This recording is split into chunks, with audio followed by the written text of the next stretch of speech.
malditos antivacunas, bola de imbéciles, ya déjense de fregaderas y por lo menos pónganse el maldito cubrebocas y dejen de estar fregando al mundo.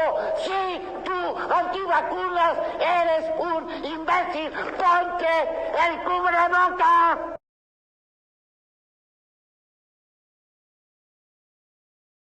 Посоветую не париться. Я уже вам давно говорил с самого первого раза.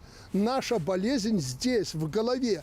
Как только вы начинаете охать, ахать и бегать, черт знает куда, это беда. Молодым людям и переживать нечего. Я хочу сказать вот этим всем жуликам международным, ну хватит уже. Уже нам вывернули эти карманы настолько, что там ничего не осталось. Уже раздели всех. Надо уже заканчивать эту пандемию. Хватит уже, поиздевались над людьми. El 8 de junio de 1963, el Zoológico del Bronx destacó por una de sus exhibiciones. Su nombre era el animal más peligroso del mundo. La gente se aproximaba con cautela a esa jaula. ¿Saben lo que había? Un espejo. Así es, usaron un espejo para que la gente pudiera ver su reflejo y también barras para representar una jaula. Estás mirando al animal más peligroso del mundo, puede leerse. Es el único de todos los animales que alguna vez vivió que puede exterminar, y lo ha hecho, especies enteras de animales. Ahora ha logrado el poder de acabar con toda la vida en la Tierra. En España nos encontramos envueltos en circunstancias muy delicadas.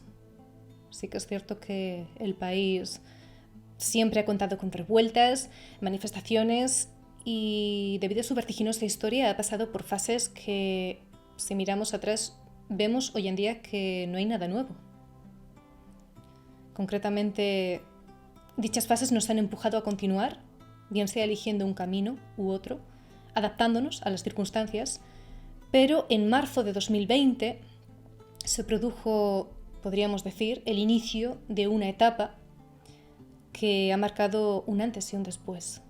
De momento, las tensiones se encuentran tan al límite que España se habría fragmentado en dos. Estos meses han sido catastróficos.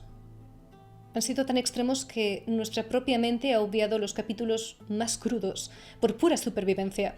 Desde Mundo Viperino, ya lo saben, hemos recopilado toda clase de testimonios, a cada cual más doloroso. También se ha colaborado con otros equipos que se han pronunciado sobre aquellas cosas que parecen haber caído en el olvido para al menos los medios más oficialistas, con el objetivo de denunciar incongruencias, de exponer posibles injusticias, de dar voz a quienes no la tienen, de evidenciar la otra cara de este suceso histórico. Estamos viviendo un suceso histórico. Hablamos de apoyo en y hacia periódicos, emisoras, canales alternativos, grupos, asociaciones, etc. Hay muchas más cosas que no se ven, que no se muestran en redes o frente a una cámara, porque pienso que de verdad eso es lo que importa. Que lo que hay que tomar en consideración no está registrando o mostrando paso a paso, si se puede evitar, igual que muchos de ustedes que por su cuenta también ponen su granito de arena y toman la calle, fuera de las redes. Creo que no es necesario dar muchos detalles sobre cómo estamos. Repito, las dos Españas.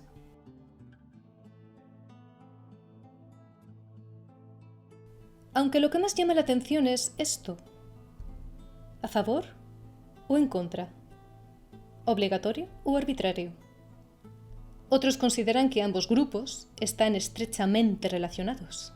Mientras hay quienes participan en manifestaciones contra las imposiciones que se avecinan, otros, bien por propia decisión o empujados por circunstancias, hacen fila para adaptarse.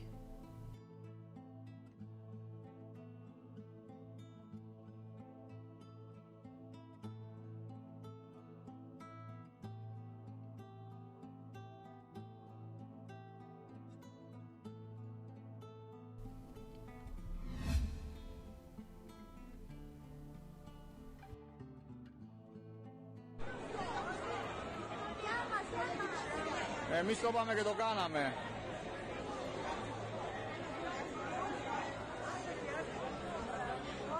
Πικνίκ Συρικά Φεραίου. Θα κάνουμε λίγο δηλώσεις, θα κάνουμε δηλώσεις. Έλα να κάνουμε μαζί μας, μισές είπαμε. Υγεία, παιδιά, υγεία. Υγεία σε όλους, υγεία. Δεν θα μας πεθάνουν αυτοί, εμείς θα τους πεθάνουμε.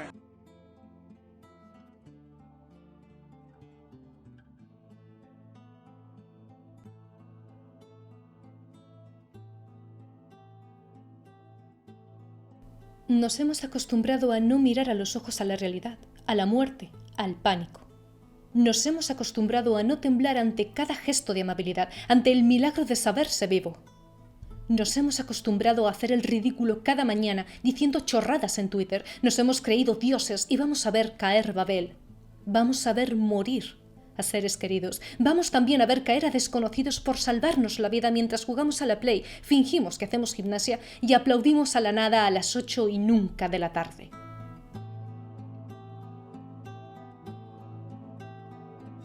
Tras el abrumador éxito del libro Pandemia contra España, seguimos trabajando en aquello que puede hacernos abrir puertas y facilitar el mirar más allá de lo que ese peligroso velo sesga en nuestro día a día.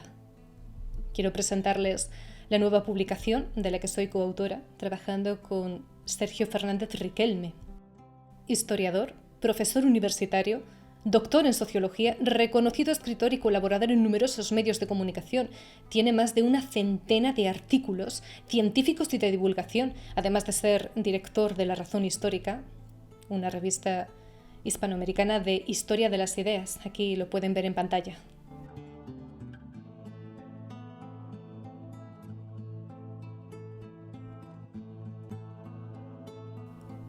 Le tenemos esta tarde con nosotros. Sergio, bienvenido. Bienvenido, Sergio. Tu libro muestra una historia diferente de la crisis del COVID en España. Está narrada en vivo y en directo, prácticamente en primera persona, pero con datos reales e incidiendo en las polémicas más importantes. Sergio, yo creo que este libro puede ser muy útil para refrescar la memoria y averiguar lo que la ansiedad y la infoxicación no nos ha dejado ver. Se han vivido tantas cosas tan intensamente que han sido muchos los que se han visto prácticamente anulados. Cuando ocurre algo así, dicen que lo mejor es poner las cartas sobre la mesa y contemplar las circunstancias desde lejos o a vista de pájaro. Este libro es, pienso, una pequeña gran bomba que funcionaría como un potente antídoto contra ese vicio propagandístico que ha inundado durante estos casi 2 años a España. ¿Hacia quién va dirigido este libro, Sergio? Pues va dirigido a todos los que tarde o temprano vamos a vivir las consecuencias de esta pandemia. Como tú has dicho, necesitamos una memoria para recordar lo que ha pasado y sobre todo para valorar pues esas consecuencias que ya se están produciendo a nivel social, económico y sanitario. Hay que recordar qué decidieron los políticos. Hay que recordar qué prometieron con la vacuna.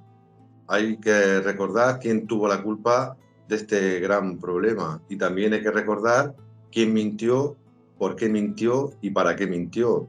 Por eso creo que este libro pues hace un análisis diacrónico de esta historia que todos estamos viviendo, pero todavía creo que nos falta esa perspectiva, ese tiempo para valorar qué efectos van a tener las vacunas, por ejemplo, en nuestro organismo, qué efecto va a tener la deuda pública masiva que ha gastado el Estado y que están comprando pues, los plutócratas de siempre, qué efectos van a tener las restricciones en nuestra salud mental y tantas cosas que ahora mismo creo que no nos damos cuenta porque nos silencian o porque nos silenciamos, pero que tarde o temprano pues, van a tener unos efectos brutales en nuestra vida y por eso creo que hay que tener una historia para saber valorar qué camino decidimos tomar en esta pandemia, es decir, si nos callamos ante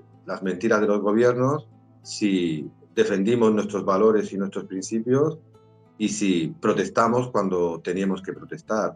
La historia, Magistra Vitae, maestra de la vida, nos va a enseñar con un poquito de espacio cuál fue pues, nuestra razón de ser en este momento histórico y sobre todo nos va a poner en la palestra cuál es nuestra responsabilidad como ciudadanos ante una pandemia que para algunos pues, es un plan, para otros es un efecto de una sociedad posmoderna que creo que no sabe lo que quiere en este tiempo tan convulso.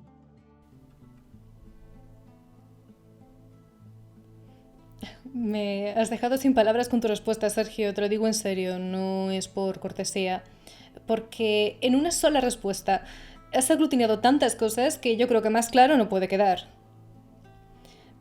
Has dicho tanto con tan pocas palabras, la polémica de lo que ya sabemos, la defensa de los valores, qué camino va a tomar la ciudadanía, el montón de cosas que nos han prometido o que han sugerido que... bueno, se ofrecerían como la única solución si nos decantábamos a escogerlos. Y han jugado mucho con eso, con nuestra ansiedad e incertidumbre. Se ha especulado con esas fechas futuras que indicarían cuándo iba a finalizar el aura que desprende este capítulo del coronavirus. Unos decían que en Navidades de 2021, otros que en abril de este año el pasaporte iba a caer en el olvido. Se rumoreaba que todo aquí finalizaría el 31 de diciembre de 2023, coincidiendo con lo que se expone en esta noticia de aquí. Mira, por mi parte no soy historiadora ni socióloga. Bueno, lo que he podido estudiar y analizar es que la humanidad, humildemente, Sergio, podríamos estar rigiéndonos por un patrón de comportamiento, muchas veces fomentado por quienes nos gobiernan. Y hablo de los superiores de esos jefes, hasta donde nuestro conocimiento e intuición llegan, claro. Y creo que Pandemia Postmoderna es un libro atemporal porque reúne los pilares que han sido clave en el desarrollo de esta era, la era COVID. Sergio, te pregunto, ¿tú crees que va a marcar un antes y un después o va a acabar convirtiéndose en algo que caerá en el olvido como ha pasado con otros sucesos históricos? Yo creo que por desgracia, si no hacemos nada, si no recordamos esa historia que hemos vivido, pues se va a quedar como un hecho del pasado que la plutocracia, que esos que tú has señalado que nos mandan desde arriba, van a intentar olvidar y que olvidemos, sobre todo porque como tú has realizado, analizado y estudiado en muchos podcasts y en muchos trabajos, esa plutocracia internacional ha aprovechado descaradamente, con luz y taquígrafos incluso, pues esta pandemia, bien provocada o bien inevitable, para hacer negocio tanto a nivel político como a nivel económico. Por eso es tan importante esta historia, para que no se nos olvide quién nos mintió y quién se rió de nosotros, porque esta plutocracia, tanto a nivel político como supuestamente científico, se ha reído de nosotros. En esta historia recordamos que hace 2 años, los mismos que ahora establecen la etiqueta negacionista a diestro y siniestro, se reían de los chinos, se reían de las mascarillas, se reían de las restricciones, se reían de Wuhan, se reían de todo, hasta que llegó o hasta que fue provocado. En esta historia que tú y yo narramos, se habla de lo que pasó para que no se olvide, porque por desgracia, como bien sabemos, se olvidan muchos hechos del pasado que pues, nos han marcado para que nadie sepa realmente lo que pasó en sus causas, en sus orígenes o en sus raíces. Y por eso creo que la historia debe demostrar su vocación social al servicio de la ciudadanía para que no se olvide como otros tantos hechos se han olvidado, porque posiblemente nuestra generación de cristal, aquella que nos va a suceder a ti y a mí, pues se va a olvidar pronto de todo el sufrimiento, de todas las restricciones e incluso de todas las ilegalidades que se han cometido en estos años, cuando de nuevo puedan tener pues, un consumo masivo, un ocio masivo y posiblemente un vicio masivo. El opio del pueblo, decía Marx, y lo situaba en un aspecto que creo que no era acertado. El opio del pueblo lo tenemos en ese consumismo masivo que nos va a hacer olvidar pues, todo aquello que hace unos meses era terrible. Recordamos todo como los jóvenes o buena parte de la sociedad se sentía deprimida, se sentía atacada por ese confinamiento tan brutal de varios meses y preveían que no había salida. Ahora pues ya ningún gobierno se atreve con similares indicadores sanitarios que los que tuvimos al inicio de la pandemia, a cerrar de esa manera de nuevo un país como España. Se ha olvidado porque se quiere olvidar que ese estado de alarma fue declarado ilegal en buena parte por el Tribunal Constitucional Español, ¿no? Eso se va a olvidar, como se va a olvidar pues las polémicas que hubieron por la compra de mascarillas, por las compras de EPIs, por el desastre en las residencias de mayores y de tantas cosas que tú y yo y muchísimos de nuestros oyentes van a recordar. Por tanto, esta historia creo que es necesaria para que no se olvide y que la gente entienda de que debería ser un punto de inflexión para que los ciudadanos volvamos a tener esa capacidad crítica de cuestionar lo que dice el poder, aunque nos equivoquemos, porque para eso está la libertad y la democracia, para decir lo que pensamos con respeto, con mesura, con fundamentación, pero incluso para equivocarnos o decir tonterías. Eso es la ciencia, eso es la libertad y eso es la democracia. Porque si se olvida lo que hemos vivido, van a volver a confinarnos, van a volver a restringirnos y van a volver a intentar callarnos sobre este y sobre otros muchos problemas. Totalmente. Y humildemente me da la impresión de que estamos volviendo otra vez a la casilla de salida. Han hecho, como has comentado, negocio. Han hecho un negocio con la salud, han hecho un negocio con el miedo, con la ansiedad. Vemos un factor que produce miedo, un factor que se exprime y se estira hasta que la labor del periodismo enloquece, si es que lo de hoy en día se puede llamar periodismo, un negocio. Y la reacción popular, lo que comentábamos al inicio del programa, las dos Españas. La España en la que vemos niños pequeños separados de sus compañeros, con mantas, las manos en carne viva por el gel hidroalcohólico, y la de aquellos que, sin quitarse la corbata, hacen orgías. También hay una tercera España que sigue pensando que las cosas no son ni blancas ni negras, pero bueno. Sergio, ¿qué es lo primero que te viene a la mente cuando te pido que me digas cuál crees que ha sido el fallo del comportamiento ciudadano? Pues que ha olvidado la palabra ¿por qué? Llegamos a un momento en nuestra historia donde olvidamos, nos da miedo o directamente renunciamos a preguntarnos por qué, el porqué de las cosas, el porqué de la pandemia, el porqué de la enfermedad, el porqué de las restricciones, el porqué de las decisiones del gobierno, el porqué de tantísimas cosas que hemos vivido durante estos 2 años. Y lo has dicho tú, miedo. Todo poder político, sea democrático o sea autocrático, utiliza inevitablemente el miedo pues para someter, adoctrinar, calmar a sus masas, a sus ciudadanos. Lo utiliza desde tiempos inmemoriales. Es algo propio de la ciencia política, algo objetivo, el uso del miedo para evitar que las personas se pregunten por qué tenemos políticos como los que tenemos, por qué hay el paro, la desigualdad que tenemos, por qué se han restringido libertades como nunca en un país democrático, por qué tenemos que llevar mascarillas en la calle, por qué tenemos que llevar una mascarilla aunque estemos solos en el monte, por qué los niños tienen que llevar mascarilla y mientras que en un programa de televisión, en prime time, nadie la usa, ¿no? ¿Por qué tantas cosas que vemos y que nos suenan extrañas y olvidamos esa palabra que creo que es fundamental en una democracia, el porqué de las cosas? Y creo que ese miedo hace que nos callemos, que nos restringamos en nuestras opiniones y demos pues el discurso por bueno, nos dé exactamente igual o nos lancemos a la calle a fiestas masivas o a botellones masivos, ¿no?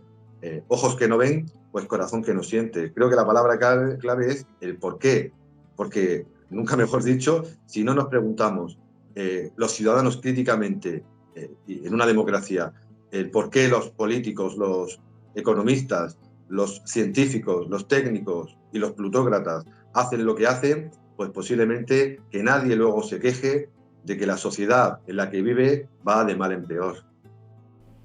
La pena es que a lo mejor algunos pagan justos por pecadores, pero la humanidad somos así. Rescato tus primeras declaraciones de esta entrevista para señalar lo siguiente, y es que puede leerse en la contraportada del libro que Pandemia Postmoderna arranca, se desarrolla y finaliza siempre respetando el punto de la ciencia histórica, basándose en ese latinismo que mencionabas, de que la historia es la maestra de la vida. Ahora tenemos algo que nos hace creer a esa generación de cristal o millennials que somos indestructibles, somos invencibles, somos unos sabelotodos. Tenemos algo que antes no existía o no estaba tan facilitado al público, Internet.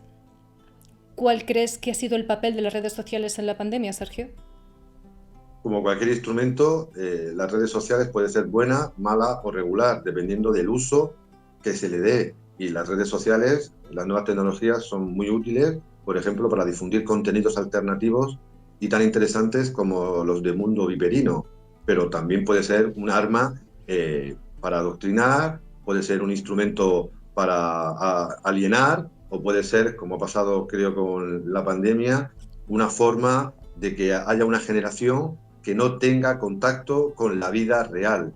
Es decir, que los gobiernos, en la sombra o no en la sombra, pues saben perfectamente que estas redes sociales rompen muchas veces el vínculo comunitario fundamental del cara a cara, ¿no? De conocer la realidad que hay en el mundo de la calle, en el día a día.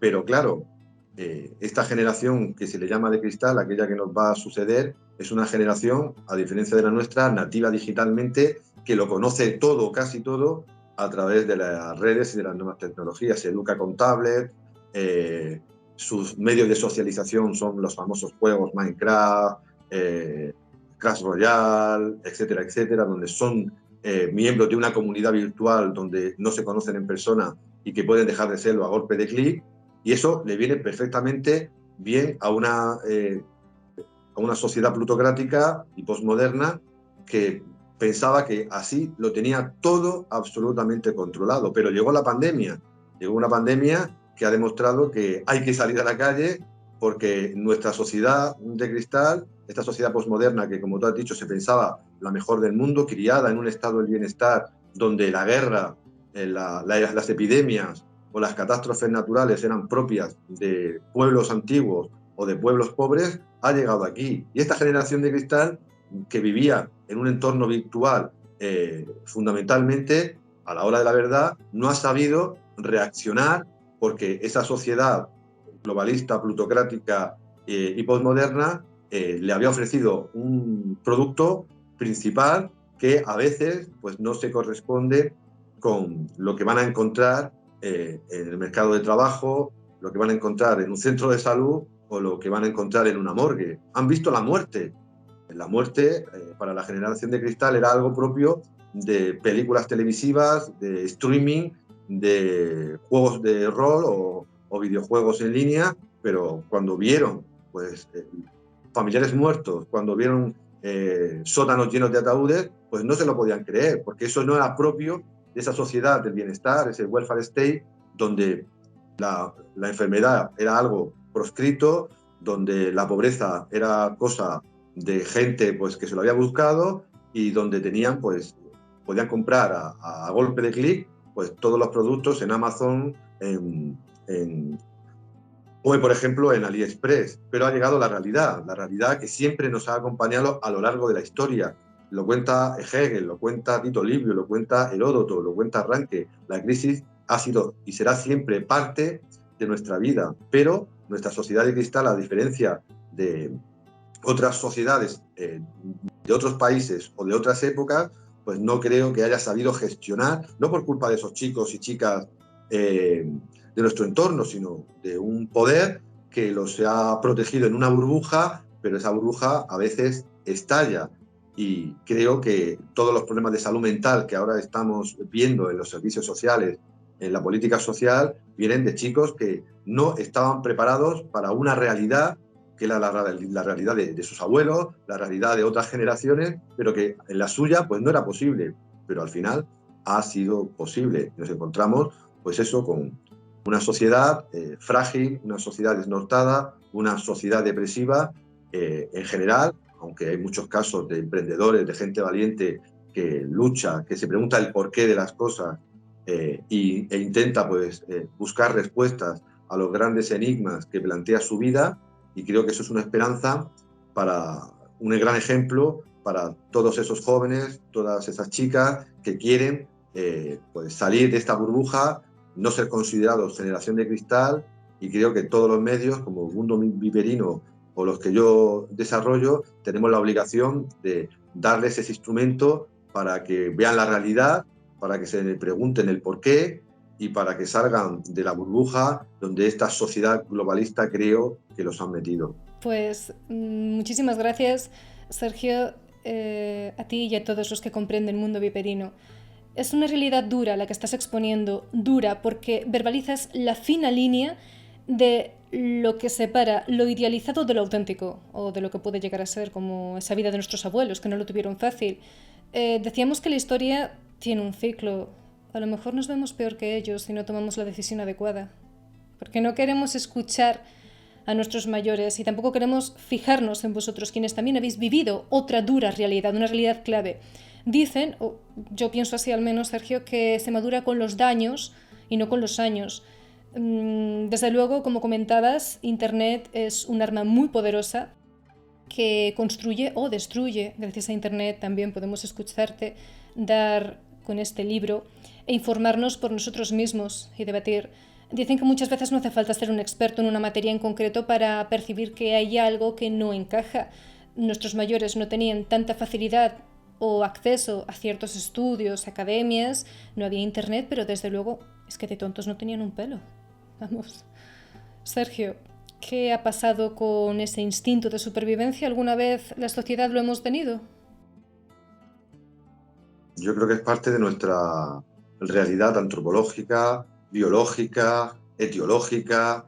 El ser humano, como diría Spengler, ha construido pues su supervivencia a base de lo que tú has señalado, de daños que han sido al final pues posibilidades para mejorar paso a paso. Y la historia de la humanidad es eso, una evolución continua desde el fallo y desde el error para intentar mejorar tanto a nivel material como a nivel espiritual. Pero creo que de esta ecuación falta ahora el elemento espiritual. No digo religioso, sino el elemento espiritual.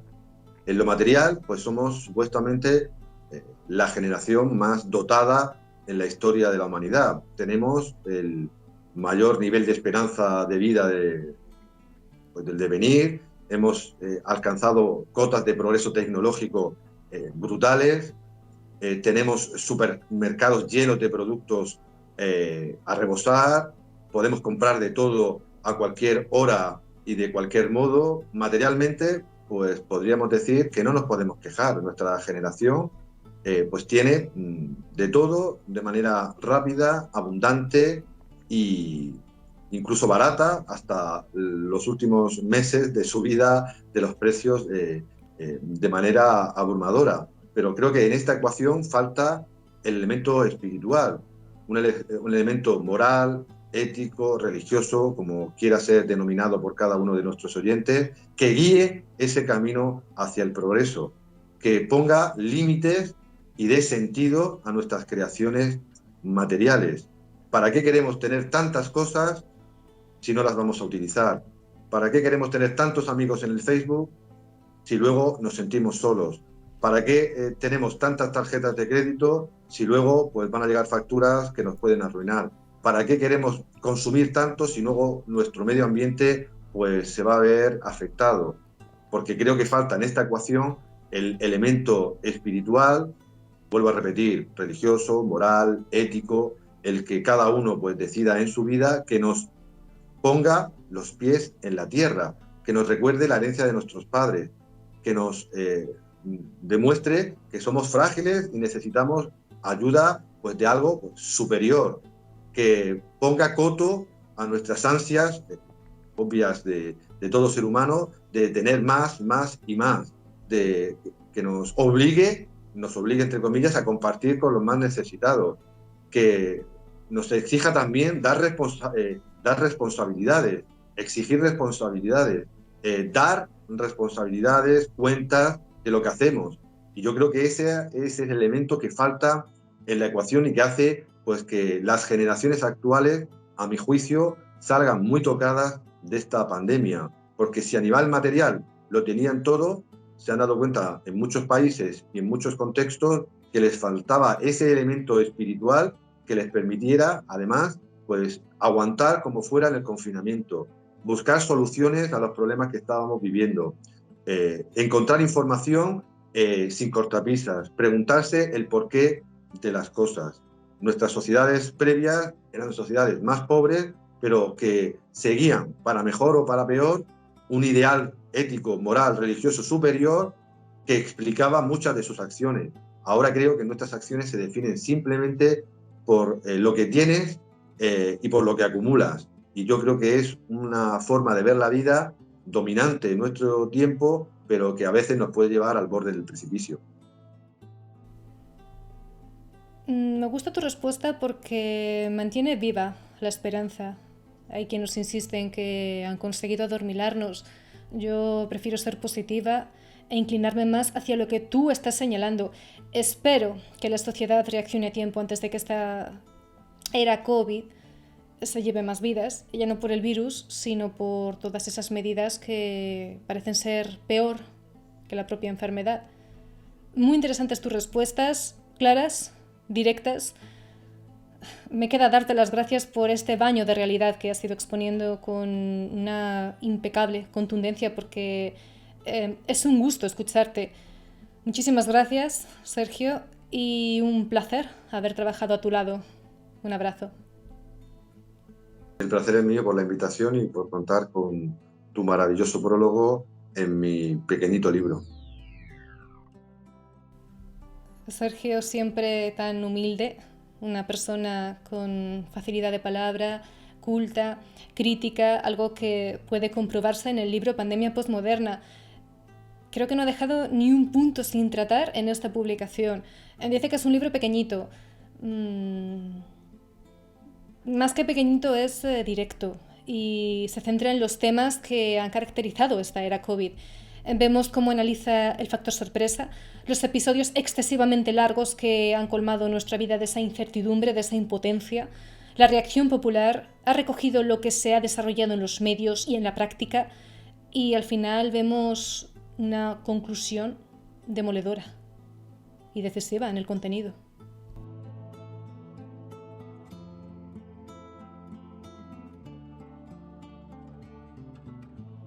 El libro está plagado de referencias, de citas, datos, complementado con fuentes nacionales e internacionales. El señor Fernández no ha escatimado en horas de investigación porque el resultado es incuestionable. Mi opinión, un manual que estipula paso a paso todo lo que se ha vivido y que, dada su fidelidad, desde el marco histórico, recordemos, puede ayudar a cambiar de opinión a aquellos que todavía admiten ciertas informaciones oficiales sin preguntarse siquiera a dónde nos están llevando o si son tan irrefutables como algunos discursos más propagandísticos que informativos insisten en remarcarnos.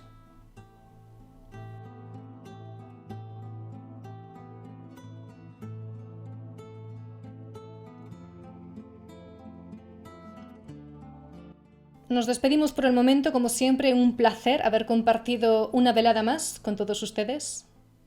Nos vemos en el próximo programa.